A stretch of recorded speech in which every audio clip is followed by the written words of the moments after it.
publika, kur jūsų rankos, gerklės, kur jūsų kojos, krypkite taip, kad tribūnos dundėtų.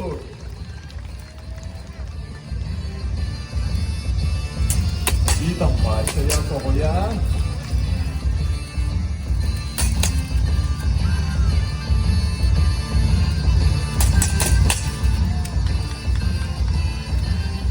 Gražus, labai greiti smūgiai iš abiejų kovotojų.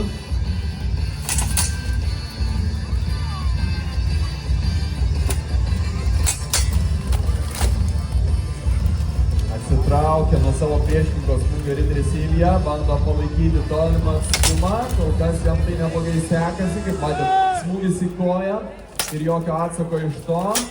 Visai neblogai, tačiau kiti smūgiai kapoja tik tais orą arba kalaviją. Reikia stipraus smūgio į priešininko kūną.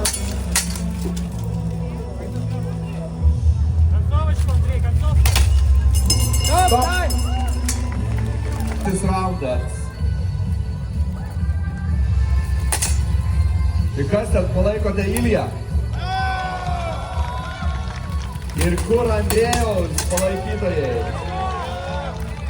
Labai gerai.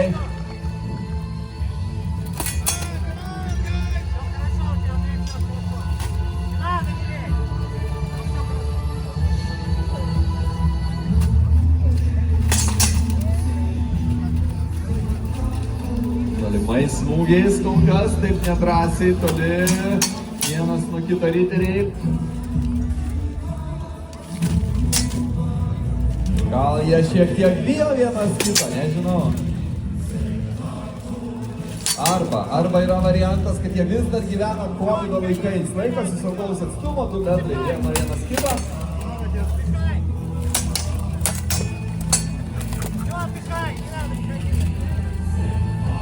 Šiaip visai neblogas sportas. Visai neblogas sportas. Čia finale sveria apie 25 kilogramus. Antrasis raundas. Tikrai karštas su tais šarvais. Tikrai nelengva.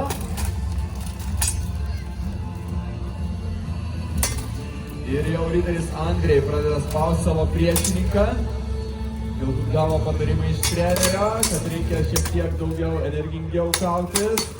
Apsigina porą smūgių ir puola.